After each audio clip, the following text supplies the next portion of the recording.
안녕하세요. 저는 경기도 광주에 살고 있는 60대 여성입니다.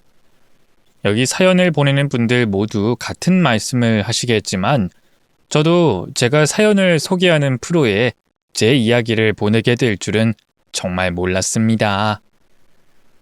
처녀 시절에는 평범한 가정에서 큰 어려움 없이 자랐고, 결혼한 후에도 형편은 좀 어렵지만 책임감 있고 착한 남편과 저를 딸같이 아껴주시던 시부모님 덕분에 행복했었거든요. 거기다 제 자랑인 우리 딸들 역시도 속 한 번 썩인 적 없이 잘 자라줬고요. 그랬던 제 인생의 유일한 악인을 아주 중요한 자리에서 또다시 마주치게 되며 원치 않은 일이 생겼고, 그 일이 꼬리에 꼬리를 물게 되며 이렇게 사연을 보내게 됐네요. 저와 우리 가족들 인생에 그 여자가 나타나지 않았다면 더 좋았겠다는 생각이 드는데, 이왕 벌어진 일이니 좋게 생각해 보려고 해요. 그 여자 덕분에 이렇게 사연을 소개하는 프로에 나와 좋은 경험을 한다고 말이죠.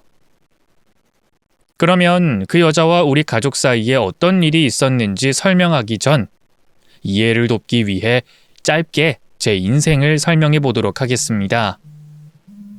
저와 남편은 오랜 연애 끝에 어렵게 결혼하게 된 부부였습니다. 서로의 마음은 진작 확인했지만 현실적인 문제들 때문에 어쩔 수 없이 계속 결혼을 미뤄야 했거든요.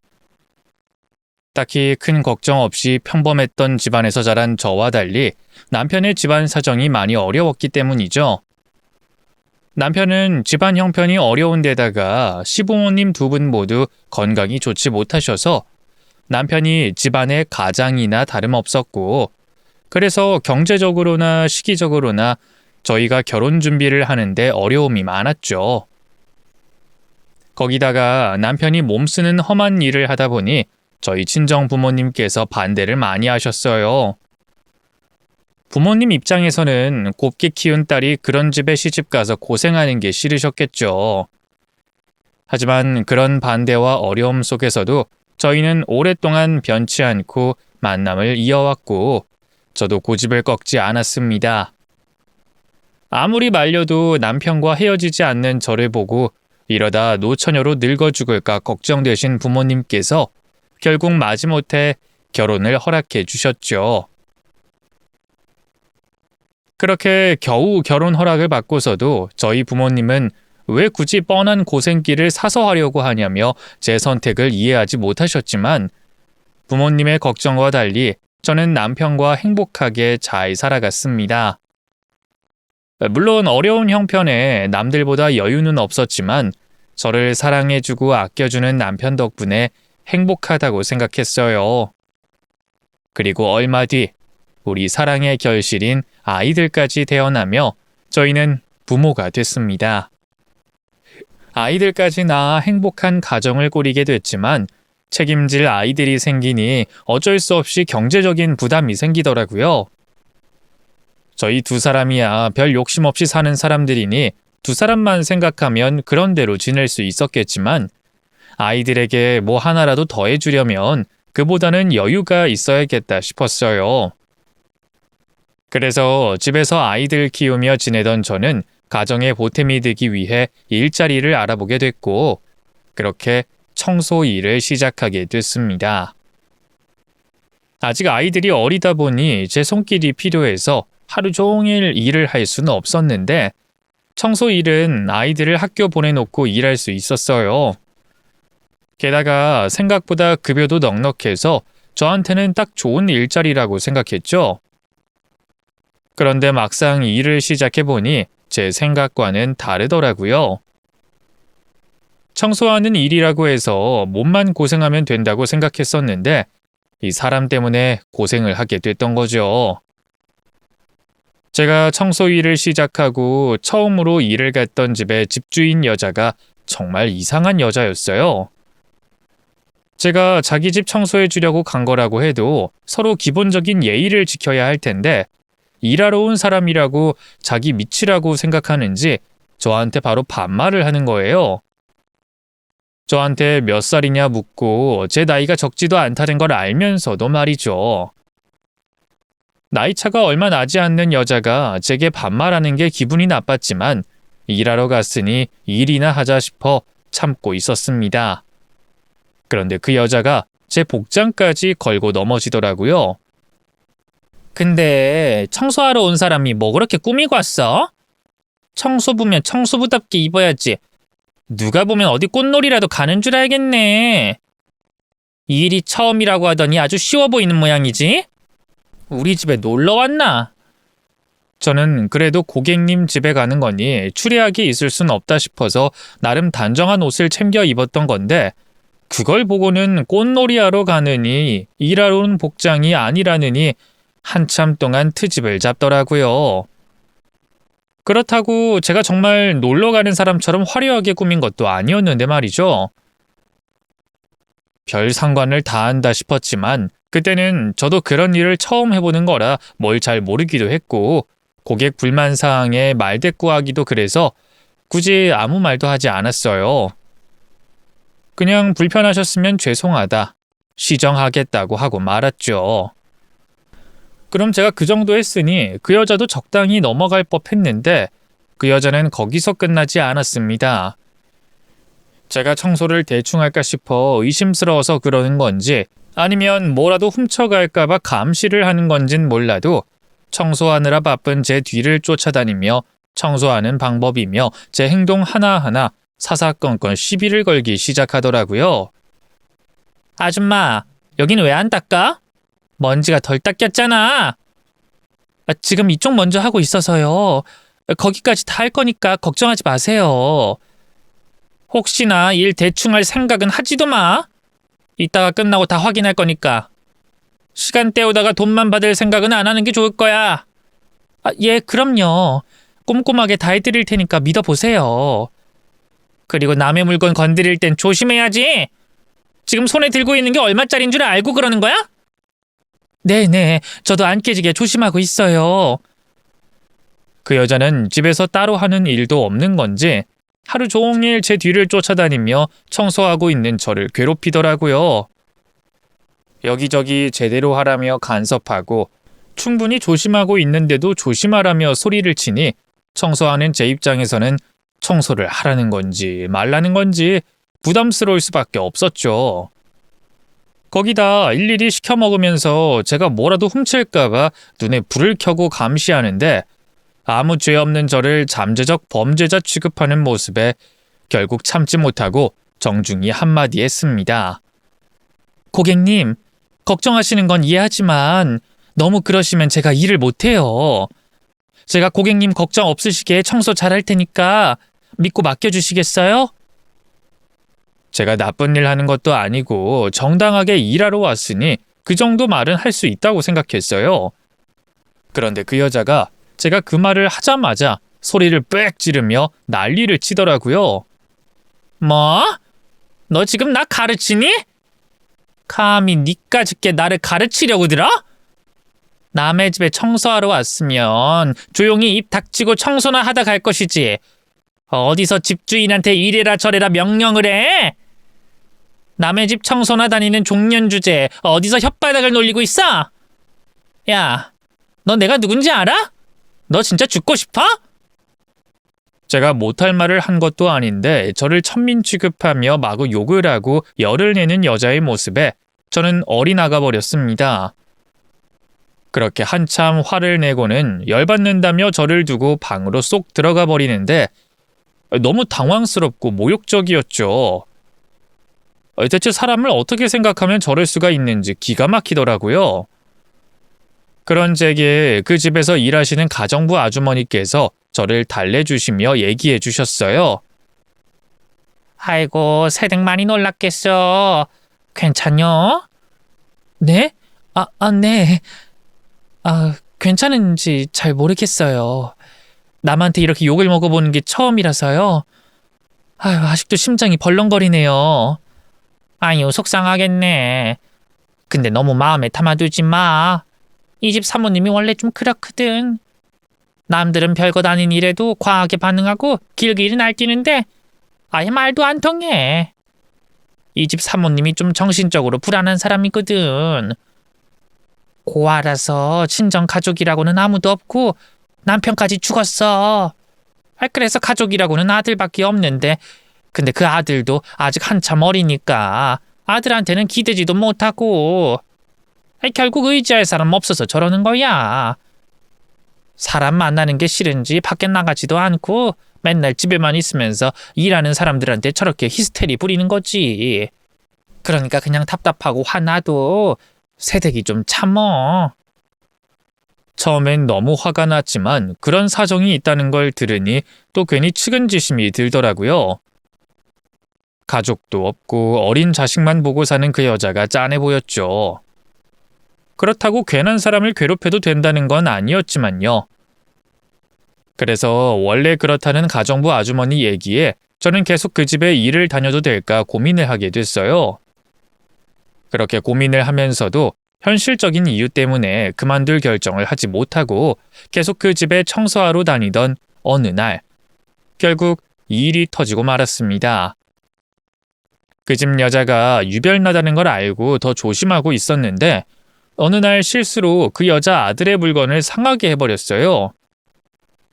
청소를 하다가 책상 위에 있던 화병을 쏟아 아이의 책이 살짝 젖게 됐거든요.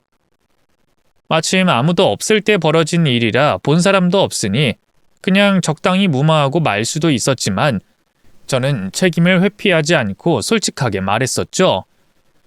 저 사모님, 죄송한데 제가 청소하다가 물을 엎어서 아드님 책이 좀 젖었어요.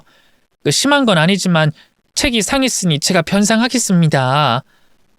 다행히 서점에 파는 책인 것 같은데 제가 내일 똑같은 걸로 사다 놓을게요. 정말 죄송해요. 뭐? 지금 내 아들 물건을 상하게 해놓고 그딴 말 하면 다야?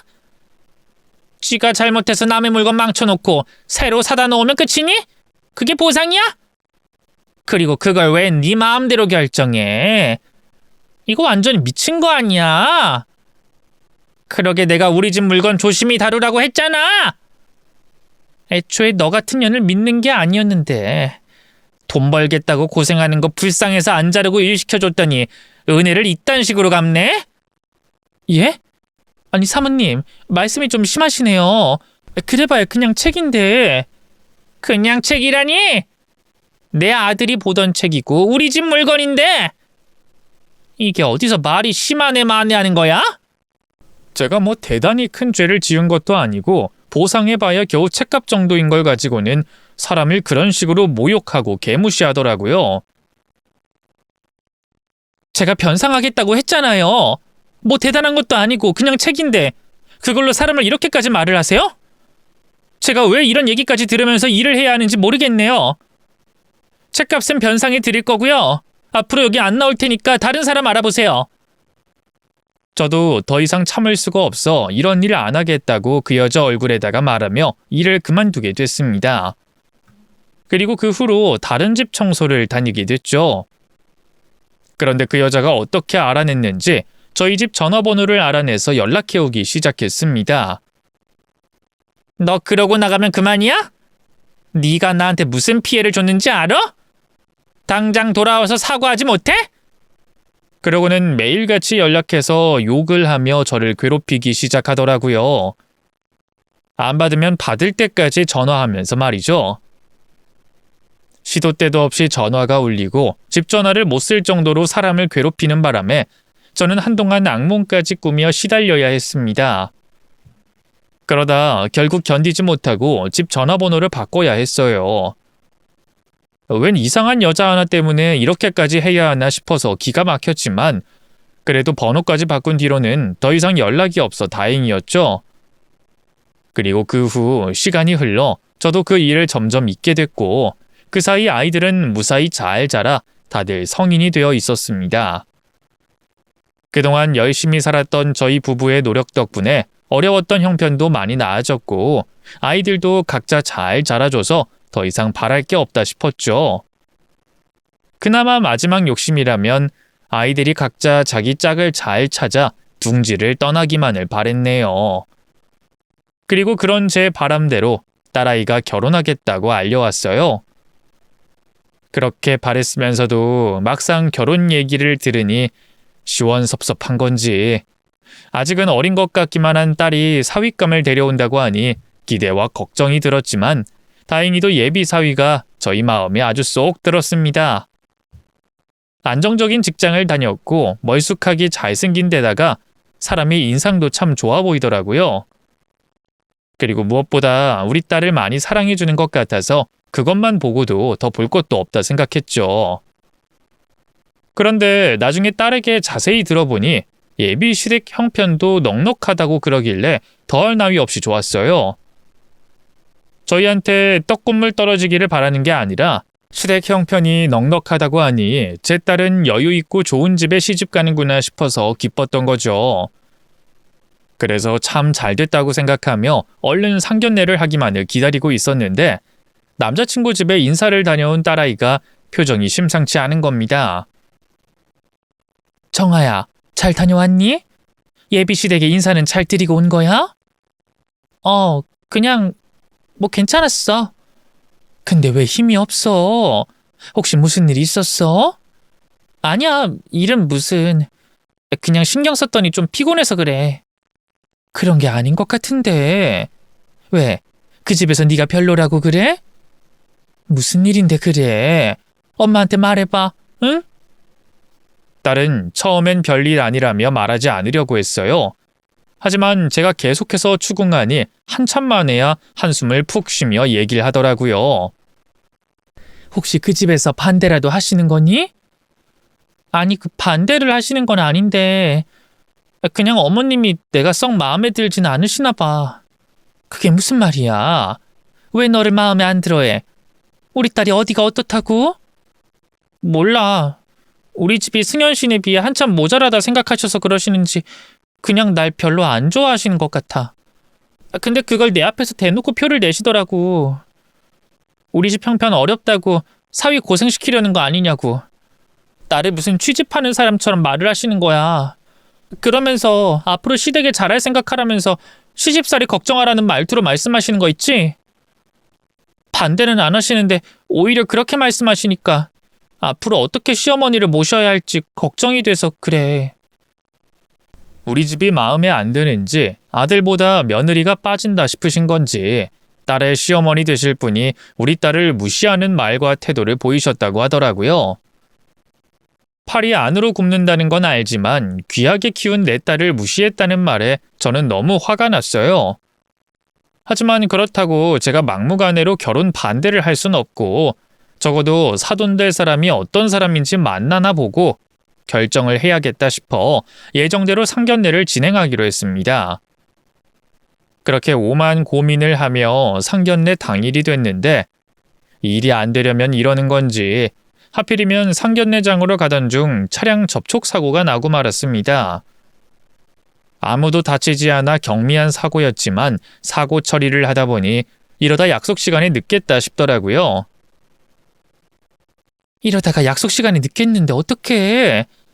아이 그러게. 그렇다고 차를 두고 갈 수도 없고.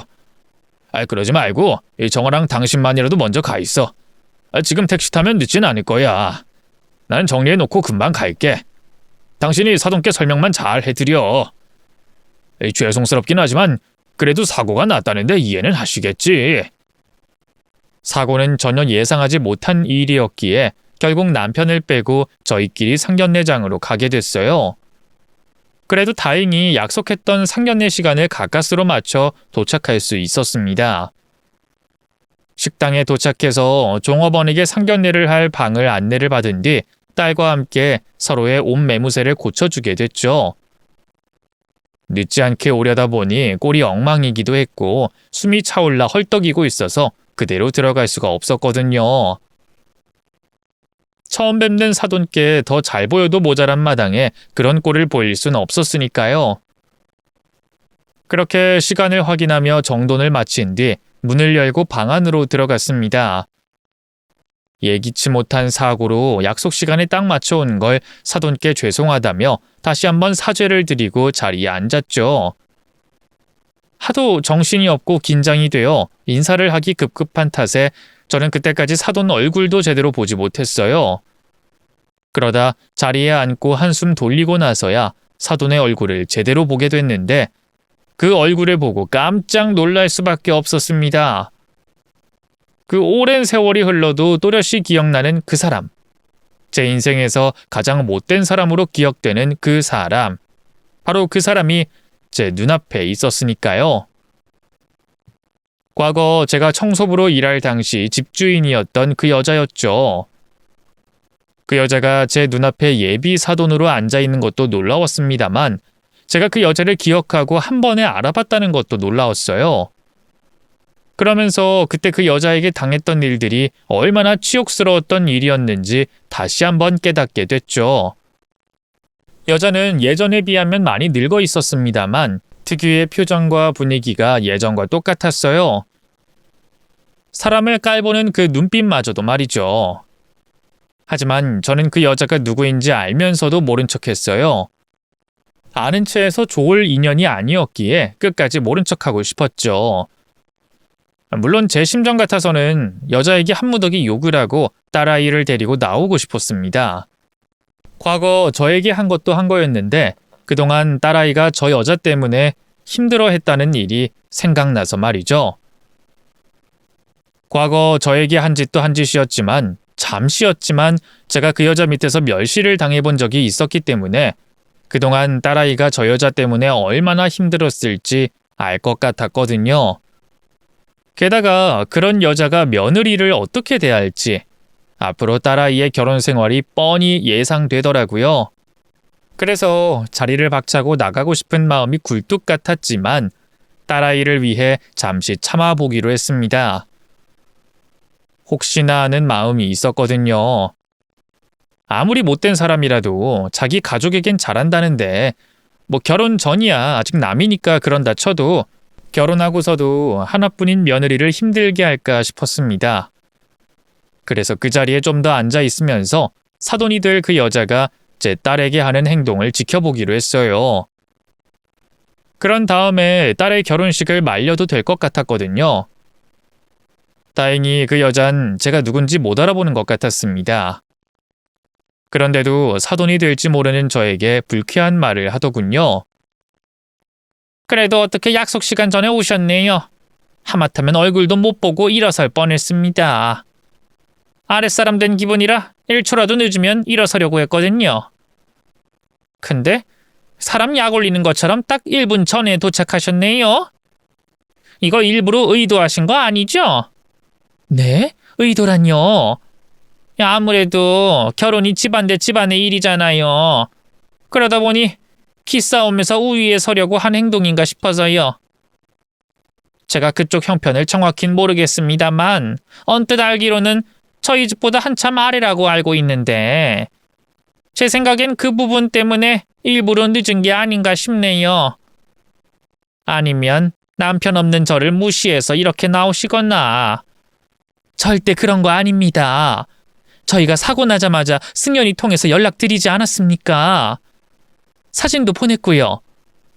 중요한 자리 피치 못하게 늦어서 정말 죄송해요. 이렇게 다시 한번 사죄드리겠습니다. 그런데 정말 어떤 의도가 있었던 건 아닙니다. 정말입니다. 그러니 오해 마세요. 뭐 그렇게까지 말씀하시는데 제가 뭐라고 하겠습니까? 절 무시하거나 기싸움 하려고 했다 해도 증거가 없는데요. 그렇다고 너무 그렇게 얼어있지 마세요. 이번 일 가지고 애들 결혼하는데 문제 삼을 생각은 없으니까요. 그냥 제가 그 정도로 기분이 나빴다는 말이고 앞으로 조심 좀 해달라는 거죠. 이제 애들 결혼 이야기나 하시죠. 혹시 남편분 올 때까지 제가 또 기다려야 하나요? 아유, 아닙니다. 저희끼리 이야기 다 됐으니까요. 말씀 나누시죠. 여잔 저희가 일부러 자신을 기다리게 만들었다며 의심했습니다. 아니, 의심이 아니라 자기 기분 나쁜 것에 대한 분풀이였죠. 사고가 나자마자 사위에게 연락했고 사진을 보냈기 때문에 저희가 오는 길에 사고가 났다는 걸 분명 알고 있었을 거예요. 그런데도 기싸움이니 남편이 없는 자기를 무시한다니 그런 터무니없는 말을 한다는 건 자기를 기다리게 만든 게 기분 나쁘다는 거죠. 그런 생각을 한다는 건 우리 집안을 깔본다는 소리나 마찬가지였습니다. 다른 사람은 몰라도 그 여자였으니 그런 생각을 하고 있을 거라 확신을 했었죠. 그렇다 해도 참을 수밖에 없었어요. 어찌됐든 간에 중요한 날 약속 시간을 임박해 도착했던 건 저희 쪽이었으니까요. 그래서 저는 그 여자가 다음 대화로 넘어갈 때까지 한참이나 사과를 해야 했고 그 후에야 겨우 아이들 결혼 이야기를 나눌 수 있었습니다. 사실 결혼 이야기도 크게 나눌 건 없었어요. 저희 쪽에서는 애들 뜻대로 따르기로 한 입장이라 사돈될 그 여자의 뜻만 확인하면 됐거든요. 그래서 애들이 하는 말을 듣고 어떻게 생각하냐고 물어봤죠. 그런데 그 여자는 애들 말도 듣지 않고 정신이 다른 곳에 있는지 제 얼굴을 뚫어지게 쳐다보더라고요. 그러더니 묻는 말엔 대답하지 않고 제게 황당한 요구를 해왔죠. 저희는 애들 뜻에 따르려고 합니다. 그러니 사돈께서 괜찮다고 말씀하시면 그대로 진행하려고 하는데요. 어떻게 생각하세요? 저기, 아까 저한테 했던 말 다시 해봐요. 네? 그게 무슨... 아까 한 말 있잖아요. 그 죄송하다고 나한테 사과한 말. 그 부분 다시 해보라고요. 그냥 죄송하다는 소리만 계속 해보라고요. 아니, 왜...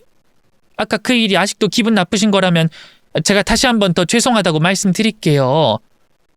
죄송해요. 죄송합니다.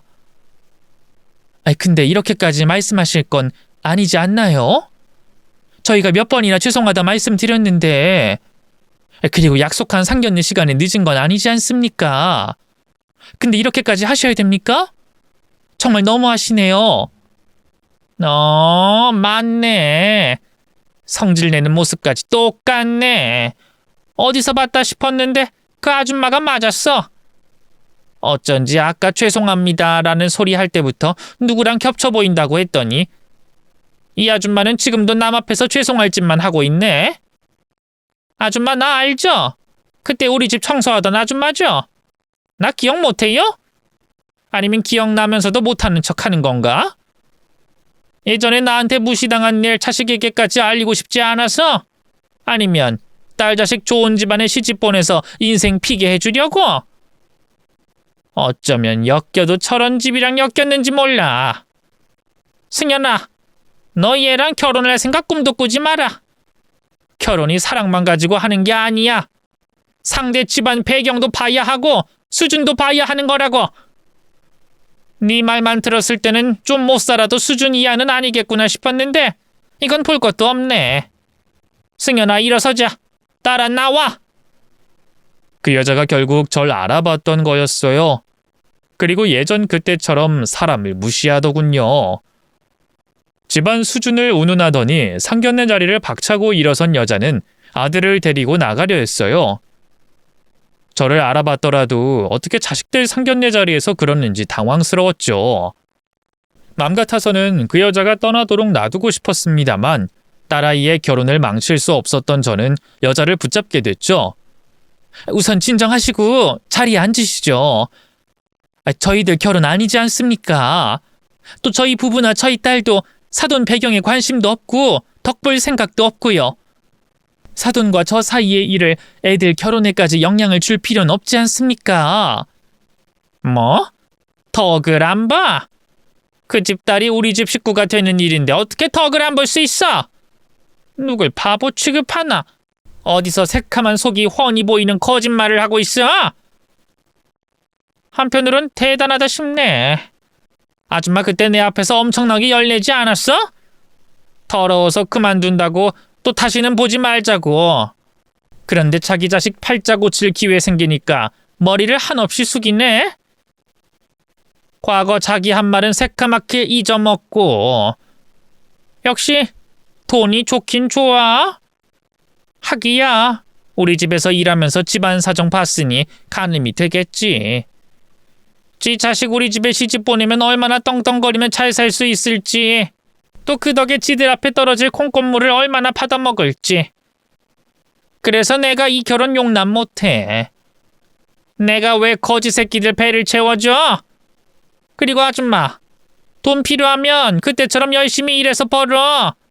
딸 자식 이용해서 팔자 고칠 생각하지 말고. 자, 이건 내가 가여워서 주는 돈이야. 밥값도 내가 계산하고 나갈 테니까 오늘 운 좋은 날이라고 생각해. 우리를 거지 취급하던 여잔 제 얼굴에 돈을 뿌리고 방을 나가려고 했습니다. 그 말을 듣곤 저도 안 되겠다 싶더군요. 그런 수모까지 당하면서 이 결혼을 진행할 수는 없었어요.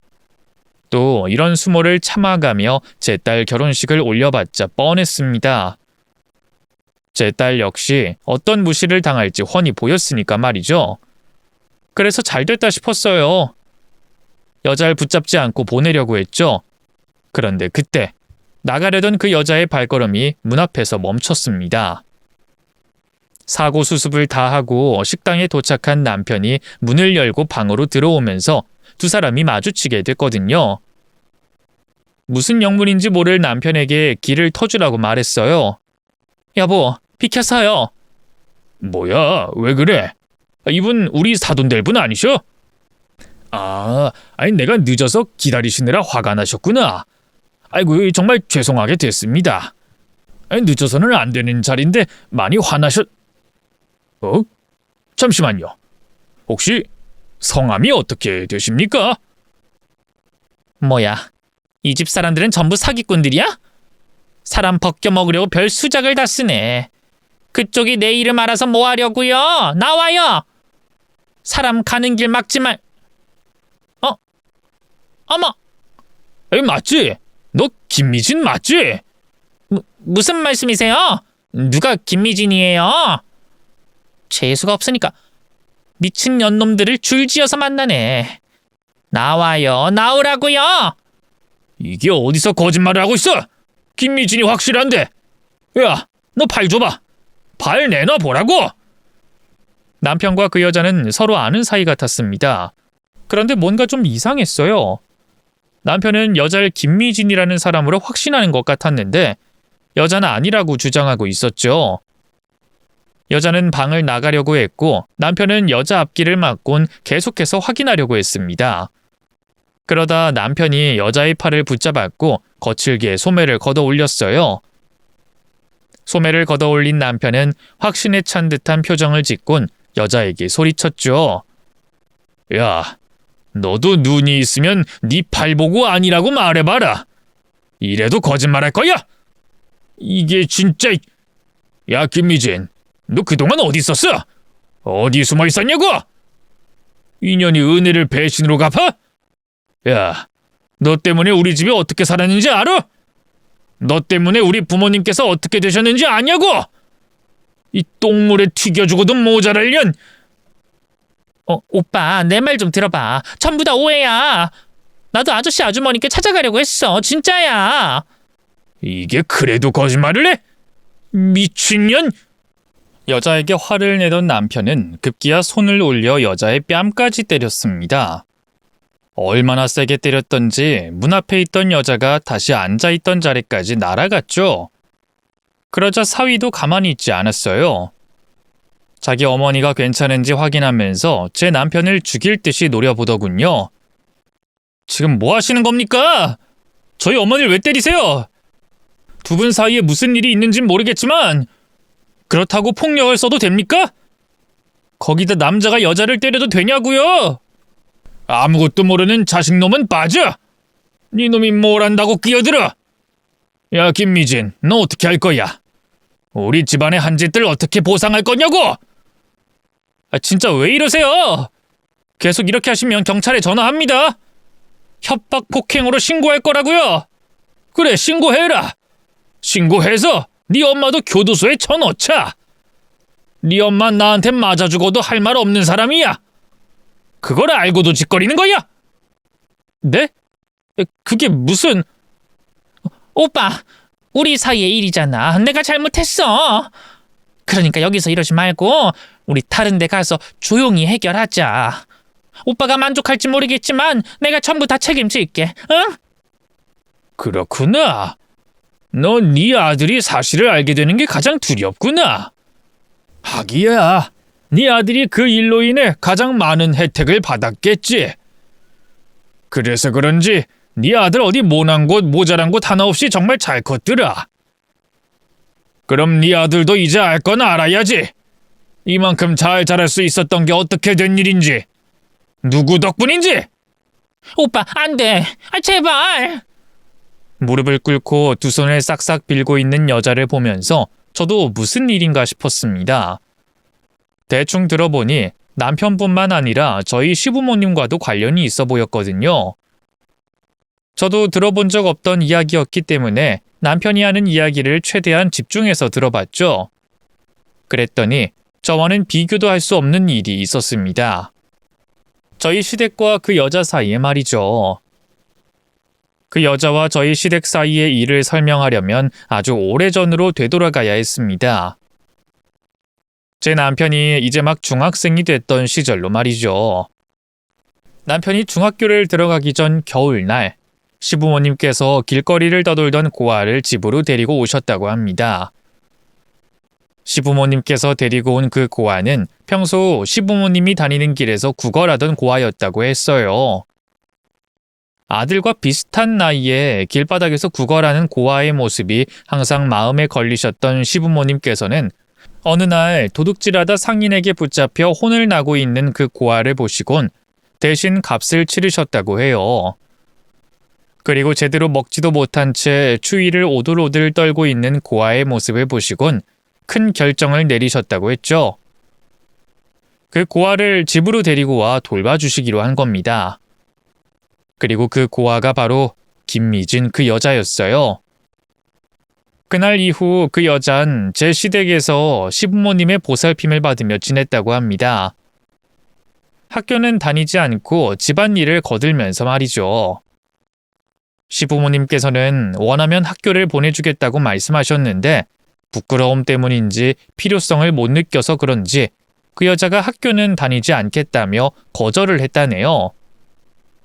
그래도 안타까우셨는지 시부모님께서 산수나 국어 같은 기본적인 것들을 직접 가르쳐 주셨다고 해요.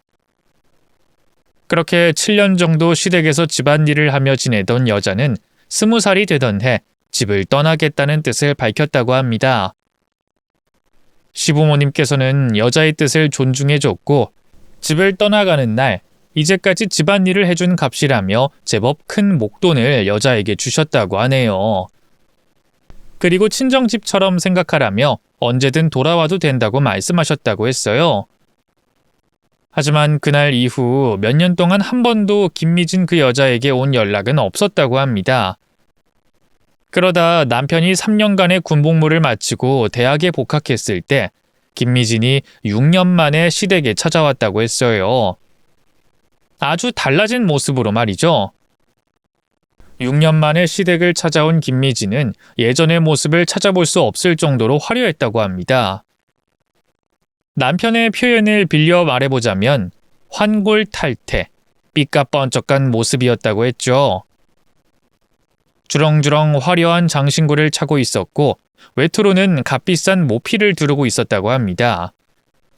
거기다 지난 세월 재워주고 먹여주고 자신에게 사랑을 나눠준 값이라며 값비싼 선물까지 건넸다고 했죠.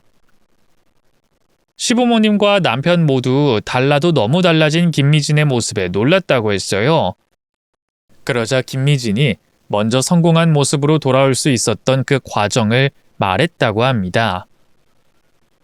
집을 떠난 김미진은 시부모님께서 준 목돈과 자기가 열심히 일해서 번 돈을 한 푼도 쓰지 않고 몇 년간 모으기만 했다고 말했어요. 그러다 아주 우연한 기회에 같이 일하던 지인의 권유로 한 사업에 투자했다고 했죠. 불법적인 일이었는데 밀수와 관련된 일이었다고 합니다. 밀수로 들여온 물건을 부잣집 사모님들에게 팔며 제법 큰 돈을 만지게 된 김미진은 밀수를 통해 인연을 맺게 됐던 사업가들을 통해서 부동산 사업에 발을 들였다고 했어요. 그리고 그때부터 소위 돈을 쓸어 담기 시작했다는 거죠.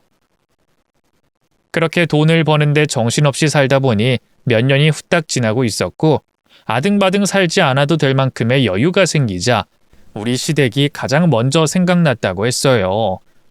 그래서 늦게라도 찾아왔다는 말을 했다고 합니다. 그 말에 시부모님께서는 값비싼 선물을 받은 것보다 더 좋아하셨다고 했어요. 자신들을 잊지 않고 찾아와 준 여자에게 고마워서 말이죠. 또 어려운 상황을 극복해 성공한 여자를 축하해 주셨고 대견스러워 하셨다고 해요. 그렇게 그날을 시작으로 시댁과 김미진은 다시 연락을 주고받았다고 했습니다. 그러던 어느 날 김미진이 시부모님께 조심스레 투자를 권유했다고 해요. 하지만 그 시절에는 지금처럼 투자나 재테크로 재산을 불리기보다는 아끼고 저축해서 사는 게 기본이다 보니 시부모님께서는 김미진의 투자 권유에 부정적이셨다고 해요. 그런데 단번에 거절하는 모습이 김미진을 미덥지 않아 하는 모습처럼 비칠까봐 돈을 잃는 셈 치고 적은 돈을 투자했다고 합니다. 그런데 그 투자가 대박이 난 거죠. 짧은 시일 내에 거의 2배가 돼서 돌아온 겁니다. 그 후로도 김미진의 투자 권유는 계속됐고 시부모님께서는 점점 투자금을 늘려가면서 김미진에게 돈을 맡기셨다고 해요. 그러다 그 사건이 터지게 된 거죠. 계속된 투자 성공으로 시부모님의 믿음을 쌓아가던 김미진이 정말 대박인 투자건이 있다며 아주 큰 돈을 투자하길 제안했다고 합니다. 온천 사업이었는데 아직 복부인들도 붙기 전이라 시간이 없다며 시부모님을 재촉했다고 했죠. 그러면서 다른 친척들까지 끌어들이길 제안했다고 해요. 투자 금액이 커져서 더 큰 돈을 나눠 먹을 수 있게 말이죠. 시부모님께서는 계속된 투자 성공으로 김미진을 무척이나 믿고 계셨고 고아였던 김미진을 집으로 데려와 몇 년간을 키워오셨기 때문에 이미 가족이라고 생각하시며 설마 김미진이 배신할 거라고는 절대 생각하지 못하셨다고 했죠. 그래서 친척들까지 끌어들여 아주 큰 돈을 투자하셨다고 했어요. 하지만 그 믿음의 결과는 배신으로 돌아왔습니다. 시부모님과 시부모님 친척분들에게 투자받은 모든 돈을 가지고 김미진이 도망간 거죠. 처음 김미진이 사라졌다는 소식을 듣고도 시부모님께서는 믿지 않으셨다고 합니다. 딸처럼 생각하던 김미진이 도망갔을 거라고는 생각하지 않으셔서 끝까지 믿고 기다렸다고 하셨죠. 그 후 시부모님께서는 자신들 때문에 같이 피해를 당한 친척들의 돈을 대신 갚기 위해 여태껏 모아오셨던 재산을 모두 정리하셔야 했고 믿었던 사람에게 배신당했다는 충격에 쓰러지고 마셨어요. 그런 이유에서 남편은 다니던 대학을 그만둬야 했고 아프신 시부모님을 모시고 살아가기 위해 꿈 많던 대학생에서 당장 하루하루를 벌어먹기 위해 살아야 하는 노동자로 살게 됐다고 합니다. 그러다 저를 만나게 된 거였어요. 그리고 그 철천지 원수 같은 여자 김미진을 우리 딸의 시어머니가 될 사람으로 우리 부부의 사돈으로 상견례 자리에서 만나게 됐던 거죠. 시댁과 그 여자 사이에 있었던 이야기를 듣게 되니 화가 나지 않을 수가 없었습니다. 이미 고인이 되신 우리 시부모님을 생각하면 우라통이 터질 지경이었죠. 몸이 불편하신 와중에도 모자란 며느리의 손길에 단 한 번도 목소리를 높이시고 짜증을 내신 적이 없던 분들이었습니다. 제가 며느리라서 더 예뻐해 주셨던 건 있지만 본래도 성품이 착하고 여리신 분들이었어요. 한번 사람에게 마음을 주시면 밑도 끝도 없이 내어주시던 분들이었죠. 그런 분들이 어떤 마음을 가지시고 그 여자를 대했는지, 배신을 당했을 때 그 충격이 얼만큼 컸을지 제 피부와 가슴으로 느껴졌습니다. 또 저 여자 때문에 두 분께서 평생 불편한 몸으로 지내셨고 제 남편도 날개가 꺾여 힘들게 지냈다고 생각하니 미칠 것만 같았죠. 그래서 저 역시 그 여자에게 달려들었습니다. 이 축일년, 네 년이었구나. 우리 아버님 어머님 평생 누워서 계시게 만든 년이 네 년이었어. 버러지 같은 년, 너 때문에 몇 사람의 인생이 바뀌었는지 알아? 시부모님도 우리 남편도 네 년 때문에 얼마나 힘들었는지 아냐고. 좋았냐? 좋았어?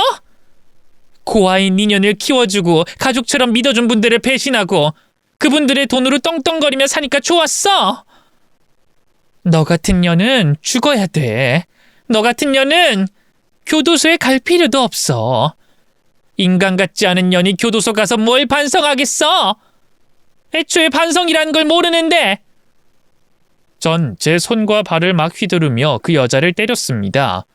그러다 남편이 절 말리더군요. 그만하라고 말리는 게 아니라 문제가 생겨도 자신에게 생겨야 한다는 이유였어요.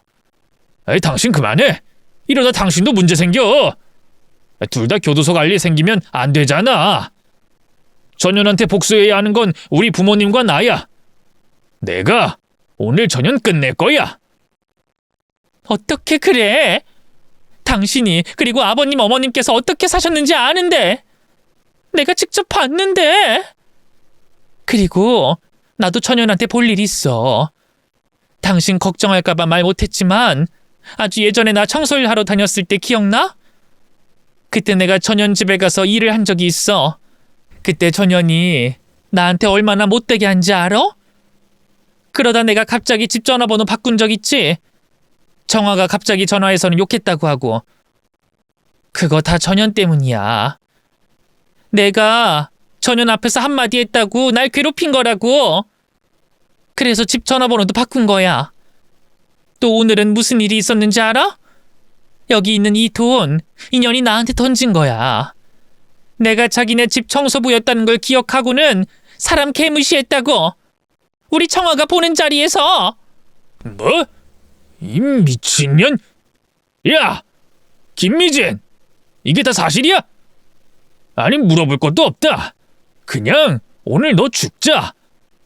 우리 집에 사기친 건 공소시효 지나서 죄를 물을 수도 없고, 우리 부모님과 나뿐만 아니라 내 아내, 내 자식 앞에서 그 짓 했다니 넌 살아있을 필요가 없어. 오늘 여기서 끝내자고. 오빠, 내가 잘못했어. 내가 이렇게 빌게. 내가 진짜 잘못했어. 제발 용서해줘. 오빠, 얘 승연아, 너 이 사람 좀 말려봐라. 이러다 엄마 진짜 죽어. 그러니까 어서. 제 남편이 눈이 돌아가자 여잔 자기 아들에게 도움을 요청했습니다. 그런데 조금 전 남편의 이야기와 상견례 자리에서 있었던 일이 충격이었는지 어떤 반응도 하지 않고 있었습니다. 그러더니 애타는 그 모친의 외침에 결국 고개를 돌렸죠. 이후 김미진은 남편의 손에 끌려다니며 어디 한 곳 성한 곳이 없을 것 같이 맞았어요. 그러다 비명을 듣고 온 종업원의 제지로 겨우 남편 손에서 빠져나올 수 있었죠. 죽다 살아난 김미진은 가쁜 숨만 내쉬었습니다. 그런 여자를 오늘 끝내겠다며 남편은 계속 흥분한 모습을 보였어요. 이러다간 정말 돌이킬 수 없는 일이 생기겠다 싶었습니다. 마음 같아선 여자에게 무슨 일이 일어나든 상관하고 싶지 않았지만 제 남편에게 우려될 만한 상황이 생기지 않길 바랬어요. 그래서 흥분한 남편을 진정시켜서 집으로 데려갈 수밖에 없었죠. 하지만 흥분한 남편은 식당을 나가면서도 김미진에게 협박했습니다. 야, 김미진! 내가 너 어디 사는지 다 알아. 우리 딸이 다 안다고! 그러니까 집에서 기다려. 내가 가서 우리 집안이 받았던 고통의 시간 그대로 갚아줄 테니까. 어디 도망가 봐라. 예전엔 꽁꽁 숨으면 끝이었겠지만 지금은 달라. 세상이 달라져서 어떻게든 찾을 수 있다고. 내가 지구 끝까지 쫓아가 줄게. 알겠어? 그 말을 들은 김미진은 공포에 젖은 듯한 표정을 짓고 있었습니다. 그런 이유에서인지 그 소동이 있고 난 다음 날 김미진이 직접 우리 집으로 찾아왔어요. 그리고 오자마자 무릎을 꿇고 용서를 빌었죠. 오빠, 정말 잘못했어. 나도 그동안 마음 편히 살았던 건 아니야. 이 세상에서 처음으로 날 믿어주고 아껴줬던 아저씨 아주머니를 배신했다는 죄책감에 평생 불안해하며 살았어. 그래서 내 남편이 사고로 일찍 죽었을 때도 내 탓이라고 생각하면서 힘들어했고, 언제든 나한테 피해본 사람들이 나타날 것 같아서 집 밖도 다니질 못했어. 또 사람들도 무서워했고, 그러다 보니 별것도 아닌 일에 예민해지고 신경질적으로 변하게 되더라고. 그래서 오빠 아내 되는 분께 그렇게 못되게 굴었던 거야. 가해자인 내가 할 말은 아니지만 나도 지난 세월 고통 속에서 살아왔어. 지옥 같았다고. 물론 날 이해해달라는 건 아니야. 오빠가 허락만 한다면 평생 내 죄값 갚아가면서 살고 싶어. 아저씨 아주머니 산소에도 찾아가서 용서 구하고 싶고. 나 때문에 피해본 금액 내가 전부 보상할게. 그보다 더 보상할게. 돈으로 해결하겠다는 건 아니야. 나 진심으로 오빠 그리고 오빠 가족들한테 사죄할 거야. 그러니 제발. 그 여자의 진심이 무엇인지는 저도 아직 잘 모르겠습니다. 주변에 얼마 없는 사람들에게까지 자신의 정체가 밝혀질까 두려워서 그랬는지, 아니면 진심으로 죄책감을 느끼고 있어서 그랬는지 모르겠지만 여잔 눈물을 흘리며 사죄를 했어요. 하지만 남편은 여자의 사죄를 받지 않았습니다. 사죄도 돈도 말이죠. 싫다, 네 사죄 받는 거. 이미 우리 부모님 돌아가셨어. 나와 우리 부모님의 시간도 보상받을 수 없고, 맘 같아선 널 찢어 죽이고 싶다만, 그러면 난 내 딸한테, 내 아내한테 어떤 사람이 되겠냐? 그리고 넌 네 아들한테 부끄러운 부모가 된 것 같더구나. 네 아들에게 평생 그 눈빛을 받으며 살아가라. 자식 얼굴 똑바로 못 쳐다보면서 살아. 그리고 이제 내 앞에, 우리 가족 앞에 나타나지 마. 네 얼굴 보는 것도 역겨워서 힘드니까. 이성을 찾은 남편은 여자를 돌려보냈어요. 그날 이후 그 집안과는 완전히 끝이 난 줄 알았습니다. 그런데 딸아이와 사위는 차마 헤어질 수가 없었나 봐요. 그 일이 있고 난 뒤 우리에게는 말하지 않고 있었지만 말이죠. 그러다 그 여자와의 일이 조금씩 지워지고 있었을 무렵 결혼하고 싶다며 딸과 사위가 부탁을 해왔습니다. 당연히 우리 부부는 반대했죠. 그 여자와 사돈이 되는 건 있을 수 없는 일이었으니까요.